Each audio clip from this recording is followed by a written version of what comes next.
नमस्कार आप सभी का स्वागत करता हूं मेरे इस यूट्यूब चैनल पर। तो पिछली वीडियो सीरीज जो मैंने स्टार्ट की हुई है दलित लिटरेचर के ऊपर वाले जो वीडियो है उसमें हम लोग डिस्कस करेंगे आपके कैरेक्टर के ऊपर। तो कैरेक्टर के ऊपर हम लोग अगर डिस्कशन करेंगे तो कैरेक्टर किस तरीके से आपका डिफाइन होता है, तो आज हम लोग यहाँ पर बाखा बाखा जो आपका स्टोरी का हीरो है, उस हीरो के ऊपर आज हम लोग डिस्कशन करने वाले हैं। क्योंकि आप सभी जानते हैं अनटचेबल में आपका यहाँ पर मैं लिख देता हूँ अनटचेबल। अनटचेबल का जो आपका हीरो था वो आपका कौन था? बाखा। तो बाखा के कैरेक्टर को हम लोग आज डिस्कस करेंगे। अगर हम लोग हिंदी में से कहें तो आप लोगों ने अगर हिंदी की कक्षाओं में पढ़ा होगा कि किसी भी वहां पर कोई भी मतलब आपका कैरेक्टर होता था तो उसका हम लोग कहते थे कि मान लीजिए कि राम का, तो राम का वहां पर चरित्र चित्रण कीजिए। तो कुछ इसी तरीके से आज हम लोग इंग्लिश आपका जो एमए इंग्लिश होता है उसमें किस तरीके से आपका ये आपका कैरेक्टर स्केच होता है उसके ऊपर हम लोग डिस्कशन करेंगे। तो अगर आप लोग किसी भी कैरेक्टर का, सबसे पहले मैं यहाँ पर आपको बताऊं, तो अगर आप लोग किसी भी कैरेक्टर का वहां पर मतलब कैरेक्टर स्केच करने जाते हैं तो वहां पर आपको सबसे पहले इंट्रोडक्शन वाला पार्ट लिखना होगा। इंट्रोडक्शन इंट्रोडक्शन वाला पार्ट आपको यहाँ से लिखना होगा, जिसमें आपको उस कहानी में क्या हुआ था वो आपको दिखाना है, मतलब स्टोरी आपको बतानी है। स्टोरी, एक सेकेंड, स्टोरी आपको बतानी है, साथ ही साथ वो उनकी कौन कौन सी क्वालिटी थी। मतलब कहने का मतलब ये है कि आपका स्टोरी में बाखा का क्वालिटी कौन कौन सा आपको देखने को मिला था। आपके यहाँ पर गुड मतलब किस तरीके से उसमें आपकी अच्छी क्वालिटी थी, साथ ही साथ अगर उसमें कोई खराब क्वालिटी भी थी तो दोनों पॉइंट्स को वहां पर आपको शो करना होगा। ये आपका इंट्रोडक्शन वाले पार्ट में आता है। फिर इसमें आपको स्टोरी थोड़ी बहुत बतानी होती है, राइटर के बारे में थोड़ा बहुत बताना होता है, किस तरीके से उसने ये कैरेक्टर स्केच बनाया था। तो वो सारी चीजें आपको इंट्रोडक्शन वाले पार्ट में लिखनी होती है। फिर इसके बाद हम लोग अगर देखेंगे दूसरे वाले पॉइंट में, तो दूसरे वाले पॉइंट में आपकी स्टार्टिंग कहाँ से होगी, मतलब दूसरे वाले पॉइंट से ही आपकी जो कैरेक्टर का जो स्केच है, मतलब कौन कौन सी क्वालिटीज इस कैरेक्टर में देखने को मिली थी, तो उनको आप लोगों को लिखना होगा। तो पहली क्वालिटी यहाँ से इसकी क्या आ जाती है, तो पहली क्वालिटी यहाँ से क्या आती है, ये आती है आपकी अनकॉमन कैरेक्टर। मतलब अनकॉमन कैरेक्टर, अनकॉमन कैरेक्टर। अगर आप लोग देखे होंगे इस स्टोरी में, मतलब आपने अगर इस स्टोरी को पढ़ा होगा ध्यान से, तो उसमें आप लोगों को देखने को मिला होगा कि बाखा जो है वो एक अनकॉमन कैरेक्टर की तरह यहाँ पर शो किया गया है। क्योंकि इसकी फैमिली जो थी वो दलित कास्ट से बिलोंग करती थी, मतलब दलित सेक्शन से ये लोग आते थे। तो उसमें आपका जो है, इन्होंने अपने जो पुराने जमाने से ये लोग काम करते आ रहे थे, इसकी फैमिली के लोग, वो सारे कामों को ये अपना चुके होते हैं। लेकिन बाखा के मन में क्या होता है, बाखा ये सोचता होता है कि मुझे ये सारी चीजें जो हमारे घर के लोग पुराने जमाने से चले आ रहे हैं करते करते, मैं उन चीजों को नहीं करने वाला हूँ। साथ ही साथ ये अपनी बहन के साथ जब यहाँ पर मतलब गलत होता है तो उसके खिलाफ आवाज उठाता है।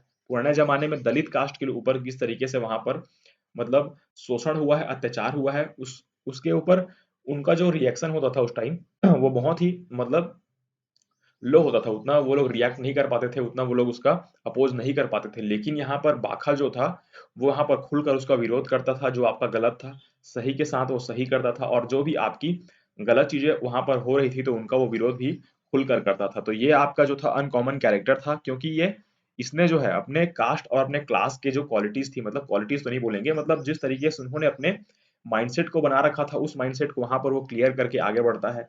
तो ये आपका अनकॉमन कैरेक्टर था। किस तरीके से इसने अपनी ये मतलब कैरेक्टर को स्टैब्लिश किया पूरी स्टोरी में, उसने इसमें दिखाया गया है। तो अब हम लोग देखेंगे हमारे तीसरे टॉपिक की ओर। तो तीसरा वाला पॉइंट आप लोग ये लिख सकते हैं कि इसके अंदर आपका जो टॉलरेंस था, टॉलरेंस यहाँ पर आपको देखने को मिलेगा। तो एक सेकंड आप लोगों को मैं यहाँ पर बता दूं, टॉलरेंस यहाँ पर आपको देखने को मिलेगा। टॉलरेंस टॉलरेंस आपको कहाँ कहाँ पर देखने को मिलता है, तो कहानी में अगर आप लोग किसी भी कैरेक्टर का वहां पर डिस्कशन करेंगे तो आपको दिखाना यह है कि आपका स्टोरी वाइज जो आप लोग यहाँ पर कैरेक्टर लिख रहे हैं उसका, तो वो स्टोरी वाइज चलनी चाहिए। जैसा कि आप सभी जानते हैं टॉलरेंस वाला जो वर्ड है वो कहाँ से यूज होता है, तो सबसे पहले जब पंडित कालीनाथ के द्वारा जब इसे ह्यूमिलिएट किया गया, मतलब मंदिर वाले इंसिडेंट के पास जब इसे ह्यूमिलिएट किया जाता है, तो वो उस चीजों को बर्दाश्त कर लेता है, क्योंकि वहां पर वो उसका अपोज नहीं करता। वो अपोज इसलिए करता है क्योंकि वहां पर उसकी बहन की इज्जत का सवाल होता है, तो वहां पर वो अपनी आवाज उठाता है। लेकिन जब वहां सारे भीड़ इकट्ठा होकर इसके ऊपर पूरी तरीके से हावी होने लगते हैं, तो वहां पर ये अपनी आवाज को चुप कर लेता है। मतलब वो वहां पर उन लोगों की बात को सुन लेता है और वहां से चुपचाप चला जाता है। यहाँ पर पहला वाला इंसिडेंट हो गया। दूसरे वाले इंसिडेंट में जब ये साफ सफाई करने गया होता है, मतलब साफ सफाई जब ये कर रहा होता है, तब वो महिला जब इसे खाना फेंक कर देती है, तो वहां पर ये बर्दाश्त कर लेता है। मतलब किस तरीके से इनके जो मतलब कास्ट के लोगों को किस तरीके से वहां पर ट्रीट किया जा रहा था, इन सारी चीजों को देख कर भी ये चुप रहता था। तो ये आपका टॉलरेंस का दूसरा वाला पार्ट है। तीसरे वाले पार्ट में आप लोगों ने देखा होगा किस तरीके से इसकी टक्कर हो जाती है, मतलब higher section of the society वाले एक आदमी से इसकी टक्कर होती है। तो वो टक्कर किस तरीके से आपकी होती है, तो उसमें आप लोगों ने देखा होगा कि इसमें आपकी उसकी गलती न होने के बावजूद भी आपकी ये वहां पर झुक जाता है। ये आपका टॉलरेंस वाला पार्ट हो गया। अगले टॉलरेंस वाले पार्ट में आप लोगों ने देखा होगा कि जब जब ये प्लेग्राउंड में ये लोग खेलते रहते हैं, तो खेलने के बाद मतलब खेलते रहते हैं, तो जब ये बच्चा एक इसमें होता है, तो वो बच्चा किस तरीके से वहां पर जख्मी होता है, तो ये वहां पर उसे उठाकर उसकी माँ के पास ले जाता है। तो उसकी माँ इसे जो है वहां पर इनके जातिगत शब्दों का प्रयोग करती है, इनके कास्ट को लेकर। ये वहां पर कुछ कुछ बोलने लगते हैं, फिर भी वहां पर उन चीजों को ये बर्दाश्त कर लेता है। तो टॉलरेंस वाला जो पार्ट है, वो इन सारे स्टेजेस में आप लोगों को इन सारे वहां पर पॉइंट्स में मतलब इन सारे इंसिडेंट्स में आपको देखने को मिला। तो इस वाले पॉइंट को आप लोग यहाँ पर लिख सकते हैं। फिर आप लोग यहाँ पर चौथे वाले पॉइंट की अगर मैं बात करूं यहाँ से, तो चौथा वाला पॉइंट जो हमारा क्या होगा, चौथा वाला पॉइंट होगा आपका सेल्फ रिस्पेक्ट। यहाँ पर इसकी सेल्फ रिस्पेक्ट भी होती है। सेल्फ रिस्पेक्ट को या सेल्फ रिस्पेक्ट की अगर हम लोग बात करते हैं, तो बाखा का सेल्फ रिस्पेक्ट जो था वो बहुत हाई था। मतलब इसने अपनी वहां पर रिस्पेक्ट बनाए रखने के लिए किस तरीके से वो चुप रह जाता है सारे सिचुएशंस में। साथ ही साथ वो अपने फादर से ये कहता है कि मैं जो है बड़ा आदमी बनने के लिए यहाँ पर सोच रहा हूँ, मुझे छोटे मोटे कामों में आप मत उलझाओ। मतलब कहने का मतलब ये था कि ये बड़े आदमी बनने की चाह में था। साथ ही साथ इसका जो सेल्फ रिस्पेक्ट था, मतलब ये खुद के ऊपर खुद को भी वो समझता था कुछ न कुछ, क्योंकि उस टाइम पर जो दलित सेक्शन ऑफ सोसाइटी थे, वे उतने तरीके से वहां पर मतलब उनकी मेंटालिटी ये बस गई थी कि हम लोग छोटे वर्ग के हैं, छोटे वहां पर तबके से उठ के आते हैं, तो हमारी वहां पर इंपॉर्टेंस बहुत कम है। लेकिन बाखा यहाँ पर उस तरीके से अपने आप को रिप्रेजेंट नहीं करता है। उसके मन में ये सारी थॉट्स होती हैं कि मैं भी कुछ अपनी सोसाइटी में वहां पर इमेज बना सकता हूँ, रख सकता हूँ। तो ये वाला पार्ट आपके फोर्थ वाले सेक्शन में आता है। पांचवें वाले टॉपिक की अगर हम लोग बात करते हैं, तो पांचवा वाला टॉपिक किस तरीके से होगा, तो पांचवें वाले टॉपिक में आपकी इसके अंदर ह्यूमैनिटी आप लोगों को देखने को मिलेगी। ह्यूमैनिटी आपको कहाँ-कहाँ पर देखने को मिलेगी, तो आप लोगों ने देखा होगा कि सबसे पहले ह्यूमैनिटी वाला पार्ट आपको कहाँ पर इंट्रोड्यूस होता है, तो ये बच्चा मतलब जो बच्चा प्लेग्राउंड में खेलते रहते हैं ये लोग, जब चरत सिंह इसको हॉकी की स्टिक देता है, तब ये बच्चे के साथ खेलते रहता है। तो एक बच्चा जो होता है वहां पर उस प्लेग्राउंड में घायल हो जाता है। तो घायल होने के बाद ये क्या करता है, ये उसे उठाता है और उसकी माँ के पास ले जाता है। मतलब उसे उसकी माँ के पास ले जाता है और वहां पर उसे सौंप देता है। ये वाला पार्ट आपकी ह्यूमैनिटी में ऐड हो गया। दूसरा ह्यूमैनिटी वाला पोर्शन आपको कहाँ पर देखने को मिलेगा, जब ये आपका जो होता है मतलब किसी भी वहां पर निस्वार्थ भाव से, मतलब इसके अंदर कोई भी वहां पर लोभ या फिर लालच वाली बात नहीं होती है। ये निस्वार्थ भाव से वहां पर चरत सिंह की सेवा करता है। चरत सिंह की सेवा करने के साथ ही साथ ये बाकी अपने आसपास के जो भी वहां पर काम काज होते हैं साफ सफाई वाले, वो उसको बिना किसी स्वार्थ के करता है। मतलब यहाँ से उसकी ह्यूमैनिटी, मानवता वहां पर आपको देखने को मिलती है। तो ये हो गया आपका पांचवा वाला पॉइंट। अगले पॉइंट की हम लोग यहाँ पर बात करेंगे छठवें वाले पॉइंट में। तो बाखा के कैरेक्टर का आपका छठा वाला पॉइंट क्या हो सकता है, तो इसमें आपका हो सकता है वल्नरेबिलिटी, या इसको आप लोग बोल सकते हैं इनोसेंस। इनोसेंस इनोसेंस आप लोगों को कहाँ कहाँ पर देखने को मिला था, तो इनोसेंस जो होता है वो पूरी तरीके से इसकी स्टोरी में देखने को मिलता है, क्योंकि खुद ये एक इनोसेंट वहां पर कैरेक्टर बनाया गया है। मतलब ये बहुत ही भोला है। सबसे पहले आपने देखा होगा कि चरत सिंह द्वारा जब इसे बताया जाता है कि तुम ये सारी चीजों को छोड़ दो, मतलब किस तरीके से इसमें भोलापन होता है, सही को सही समझता है, गलत को गलत समझता है। तो पूरी तरीके से इसके अंदर होता यह है कि आपकी जो होती है पूरी स्टोरी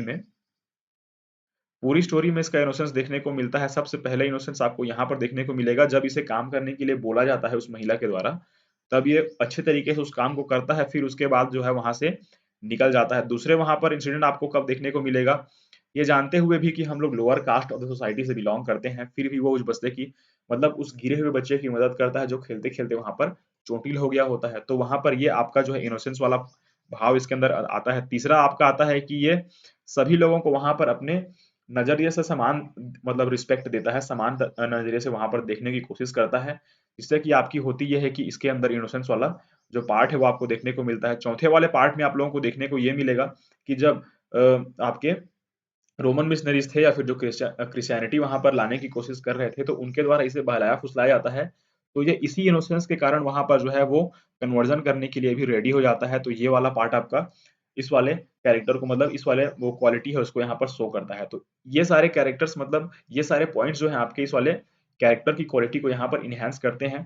तो ये हो गया आपका छठा वाला पॉइंट। अगर हम लोग यहाँ पर सातवें वाले पॉइंट की बात करें, तो सातवें वाले पॉइंट में आपका क्या होगा? सातवें वाले पॉइंट में आपका ये होगा कि आपका जो है इसमें आपका ग्रेटिट्यूड होता है। मतलब ग्रेटिट्यूड कहने का मतलब क्या है कि ग्रेटिट्यूड में आपका ये होता है कि आपने आपने किस तरीके से वहां पर आपके मतलब काम के बदले आपको जो भी चीजें मिली, तो उसके बदले में आप लोगों ने किस तरीके से अपने जो भी काम देने वाले हो या फिर जो भी आपको खाना या फिर जो भी चीजें प्रोवाइड करते हैं उनके प्रति आपका किस तरीके से व्यवहार रहता है। मतलब ये आपका जो होता है, जब कोई भी चीज इसे मिलती थी तो उसका वो मतलब समझता था, उसकी रिस्पेक्ट करता था, सामने वाले बंदे की वो रिस्पेक्ट करता था। जिसमें इसने पूरी तरीके से आप देख सकते हैं कि ये चरत सिंह के ऊपर, चरत सिंह की किस तरीके से वो आपकी जो है रिस्पेक्ट करता है।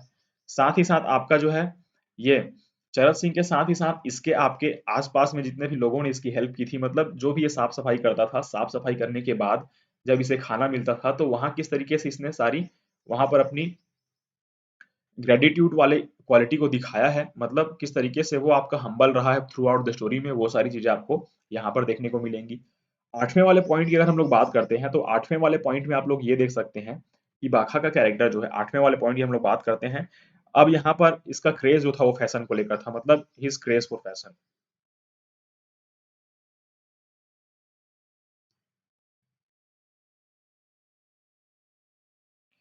फैशन को लेकर किस तरीके से इसका जो क्रेज था, मतलब आपने देखा होगा कि जब ये शरद सिंह के यहाँ जाता था घूमने के लिए, तो वहां पर वो उसके कोट को, उसका आपका जो ब्लेजर था, उसकी टोपी थी, उसका हैट था, वो सारी चीजों को वहां पर वो पहन के देखता है। मतलब किस तरीके से उसका फैशन को लेकर, किस तरीके से वहां पर इसकी वहां पर मतलब ललक होती है, उसका क्रेज होता है, किस तरीके से वो स्टोरी में दिखाया गया है। और इसकी चाह भी होती है कि ये आपका जो है, जो आपके ब्रिटिश आपके जो ब्रिटिश रूल के जो भी आपके सेना होते हैं, उनका जो ड्रेस होता है उस तरीके से, किस तरीके से आपको मतलब पूरी स्टोरी में देखने को मिला होगा कि ये उनके ड्रेस को फॉलो करने की कोशिश करता है। उनका जो पहनावा था, उनका जो आपका रहन सहन के तरीके थे, उसको किस तरीके से ये अडॉप्ट करने की कोशिश करता है पूरी स्टोरी में। तो वो आपका इस वाले पॉइंट को वहां पर डिनोट करता है, हिज क्रेज फॉर फैशन। अब हम लोग देखेंगे नौवे वाले पॉइंट के ऊपर, तो नौवा पॉइंट आपका क्या कहता है? तो नौवे वाले पॉइंट में हम लोग देखेंगे किस तरीके से आपका होता है कि इसका जो डिजायर था, मतलब एजुकेशन को लेकर इसका डिजायर था, desire for education. Desire for education का मतलब क्या था? ये पढ़ना चाहता था। आप सभी जानते हैं कि बचपन से बाखा जो था वो आपके पढ़ने लिखने के प्रति इसकी बहुत ज्यादा रुचि थी। जब ये चरत सिंह के पास जाता था तो वहां से उसकी किताबें भी पढ़ लेता था। कई बार उसके रूम की साफ सफाई करता था, तो वहां पर उसका स्टडी भी रूम था जो आपका चरत सिंह था, तो वहां पर उन बुक्स को देखकर थोड़ा बहुत उस बुक्स को पढ़ने की कोशिश करता था। फिर इसके मन में भी चाह होती है कि मैं पढ़ूं और मैं भी आगे बढ़ूं, क्योंकि इसे पता था कि पढ़ाई ही ऐसा एक माध्यम है, मतलब शिक्षा ही एक ऐसा माध्यम है जो उन्हें इस दलदल से निकाल सकता है। तो वो आपका जो था, इसका डिजायर था एजुकेशन को लेकर वो बहुत ज्यादा हाई था, जिसके लिए यहाँ पर ये अपना डेडिकेशन भी शो करते रहता है। और जब भी इसको मौका मिलता है पढ़ने का, तो ये शरद सिंह के यहाँ जाकर उनकी बुक्स को देखने लगता है, क्योंकि ये उतना पढ़ा लिखा नहीं होता है, लेकिन फिर भी इसका जो है एजुकेशन में बहुत ज्यादा मन होता है। अब हम लोग देखेंगे हमारे अगले पॉइंट की ओर, जो कि हमारा है 10वां वाला पॉइंट। इस वाले पॉइंट की मैं बात करूं तो 10वें वाले पॉइंट में आप लोगों ने देखा होगा, ये आपका क्या था? ये आपका विक्टिम बना था, विक्टिम ऑफ सोशल इंजस्टिस।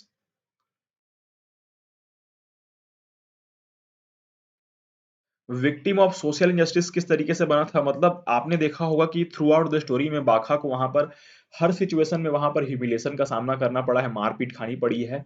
तो किस तरीके से ये शिकार हुआ था? विक्टिम का मतलब क्या हुआ था कि सोशल इंजस्टिस, मतलब आपका जो है सामाजिक भेदभाव का किस तरीके से मतलब आपका ये शिकार हुआ था बाखा, तो पूरी स्टोरी में दिखाया गया है। सबसे पहले वाले इंसिडेंट में जब ये मंदिर में होता है, तब आपके साथ मतलब तब इनके साथ जो है किस तरीके से इनजस्टिस होता है, सोशल इंजस्टिस, वो आपका दिखाया गया है। दूसरा आपका जब ये साफ सफाई करने गया होता है, तो वहां पर किस तरीके से आपका ये जो है lower section of the society होने के कारण इसको किस तरीके से ह्यूमिलेट करती है, वो महिला खाना फेंक कर देती है। तीसरे वाले में जब आपका बारी आती है, जब इसकी गलती ना होते हुए भी अपर कास्ट के व्यक्ति से जब इसकी टक्कर होती है, अपर कास्ट वाले व्यक्ति के गलती के कारण फिर भी इसे वहां पर जो है विक्टिमाइज किया जाता है, मतलब इसे दोषी ठहराया जाता है। फिर इसके बाद आपका चौथे वाले पॉइंट में आपकी क्या होती है कि आपका जो सोशल कन्वर्जन का वहां पर मतलब दौर चल रहा था, तो उस वाले में किस तरीके से इसे शिकार बनाया जाता है, मतलब इसे भी वहां पर कन्वर्जन का जो है वहां पर सिद्धांत समझा कर इसे कन्वर्ट करने की कोशिश की जाती है, तो वहां पर भी ये किस तरीके से विक्टिम बना है। साथ ही साथ ये कुछ अच्छा काम करने जा रहा होता है, वो प्लेग्राउंड में बच्चे को उठाकर उसकी माँ के पास ले जाने के लिए, फिर भी वहां पर इसे जो है वहां पर बुरा भला कहा जाता है। तो ये आपका जो है विक्टिम ऑफ सोशल इंजस्टिस किस तरीके से बना है, ये स्टोरी में आपको दिखाई दे जाता है। अब हम लोग देखेंगे हमारे अगले पॉइंट्स की ओर। तो अगला पॉइंट हमारा क्या कहता है, तो अगले पॉइंट की हम लोग बात करते हैं आपका, ये आपका कंक्लूजन, 10th वाला पॉइंट जो है आपका कंक्लूजन। तो आपको ध्यान में रखना है कंक्लूजन में आपको क्या लिखना है कि आपकी मतलब ये कैरेक्टर पूरी तरीके से स्टोरी में किस तरीके से बिहेव करता है, किस तरीके से कैरेक्टर का मतलब स्केच बनाया गया है ऑथर के द्वारा, और किस तरीके से उस मतलब आपकी कैरेक्टर की क्वालिटी को इसने फुलफिल किया हुआ है पूरी स्टोरी में। तो उसको आप लोगों को यहाँ पर लास्ट वाले पॉइंट में कंक्लूजन के थ्रू आपको कंक्लूड करना था। तो ये था आपका बाखा, मतलब कैरेक्टर ऑफ बाखा किस तरीके से अनटचेबल में इसने अपना रोल प्ले किया है, किस तरीके से ऑथर ने अपनी क्वालिटीज को इस आपके कैरेक्टर के थ्रू दिखाने की कोशिश की है इस स्टोरी की। तो इसके ऊपर हम लोगों ने डिस्कशन किया हुआ है। तो हम लोग फिर से इसका थोड़ा सा एक बार रिवीजन कर लेते हैं। रिवीजन हम लोग यहाँ से करेंगे। सबसे पहले आपका इंट्रोडक्शन वाले पार्ट में आपको स्टोरी लिखनी है, क्वालिटी लिखनी है कैरेक्टर की, साथ ही साथ इसमें गुड और बैड दोनों क्वालिटीज को लिखना है। दूसरे वाले में आपने लिखना है कि आपका अनकॉमन कैरेक्टर है, सही बात है, मतलब आपने स्टोरी अगर पढ़ी होगी ध्यान से तो आपको देखने को मिला होगा कि ये अपने कास्ट वाले लोगों से अलग हटकर दिखाई देता है। तीसरा आपका आता है टॉलरेंस, किस तरीके से ये बर्दाश्त करता है, इसकी फैमिली किस तरीके से वहां पर बर्दाश्त करती आती होती है पूरी आपकी स्टोरी में। चौथे वाले पॉइंट में आप लोगों को देखने को मिलता है सेल्फ रिस्पेक्ट, किस तरीके से इसके अंदर सेल्फ रिस्पेक्ट की भावना है, तो उसको आप लोगों ने देखा। ह्यूमैनिटी किस तरीके से है उसका भी आप लोगों ने यहाँ पर एक आपका नमूना देखा है इस स्टोरी में, किस तरीके से मानवता भी आपकी हुई, मतलब मानवता भी थी उसके अंदर। अब आपने देखा किस तरीके से इसके अंदर इनोसेंस था, मतलब किस तरीके से ये भोलेपन का वहां पर शिकार होता भी है भोलेपन के कारण, ये भी आपको देखने को मिला। ग्रेटिट्यूड किस तरीके से इसके अंदर था, मतलब ये जो भी इसको वहां पर फैसिलिटीज या फिर जो भी चीजें मिलती थी उसके लिए ये आपका रेडी या फिर अग्रणी होता था, उसे वहां पर जो है वो ग्रेटिट्यूड करता था। आठवें वाले पॉइंट में आपने देखा होगा कि ही क्रेज फॉर हिज फैशन, मतलब क्रेज था इसको कपड़े पहनने का, अच्छे वहां पर लिविंग ऑफ स्टैंडर्ड को फॉलो करने का, स्टैंडर्ड ऑफ लिविंग को फॉलो करने का, ड्रेसअप करने का अपने आप को। तो वो सारी चीजें आपकी यहाँ पर देखने को मिलेंगी। Craze of craze for his fashion में। फिर आपका डिजायर फॉर एजुकेशन, यहाँ पर किस तरीके से उसे पढ़ने लिखने का बहुत मन था, उसके ऊपर आप लोगों को लिखना होगा। विक्टिम ऑफ सोशल इंजस्टिस, यहाँ पर ये किस तरीके से विक्टिम बना था, उसको भी आपको यहाँ पर इस वाले पॉइंट में लिखना होगा। अगले वाले पॉइंट की हम लोग बात करें तो अगला वाला पॉइंट था हमारा कंक्लूजन, ये 11th वाला पॉइंट था। तो अगर आपसे क्वेश्चन पूछा जाए, अगर आपका क्वेश्चन का जो मार्क है मतलब 10 हो गया, 15 हो गया, 12 हो गया, तो आपके क्वेश्चन के नंबर के आधार पर आप लोग क्वेश्चन को लिखने की कोशिश करेंगे। ये नहीं कि आपका 9 नंबर या फिर 8 नंबर का क्वेश्चन है तो आप लोग 10 पॉइंट 11 पॉइंट बनाएंगे, नहीं। आपको करना क्या है, अगर आपसे बेसिक यहाँ पर क्वेश्चन पूछे जाते हैं, जैसे कि 12 नंबर के क्वेश्चन होते हैं, 14 नंबर के क्वेश्चन होते हैं, 16 नंबर क्वेश्चन होते हैं, तो इसमें आप लोगों को लगभग लगभग 9 से 10 पॉइंट आपको एक क्वेश्चन का बनाना होगा, जिसमें आपका एक इंट्रोडक्शन, एक कंक्लूजन, फिर बाकी 8 आपके जो पॉइंट्स बनते हैं वो पॉइंट्स आपके कैरेक्टर के जितने भी क्वालिटीज थी उनको आपको वहां पर ऐड करना होगा। तो ये था आज का हमारा वीडियो अगर आप लोगों को अच्छी लगी हो तो वीडियो को लाइक करिएगा, चैनल को यहाँ पर सब्सक्राइब करें, ताकि मैं आपको पूरी इंग्लिश लिटरेचर की जो क्लास है एमए इंग्लिश की वो पूरी तरीके से कंप्लीट करा सकूं यूट्यूब प्लेटफॉर्म पर फ्री ऑफ कॉस्ट में, जिसमें कि आपको इस तरीके से पॉइंट्स आपको बताता फिरूंगा, मतलब सारी चीजें आपको यहाँ पर इसी वीडियो में मिलेंगी देखने को। तो मिलते हैं नेक्स्ट वाली वीडियो में, तब तक के लिए धन्यवाद।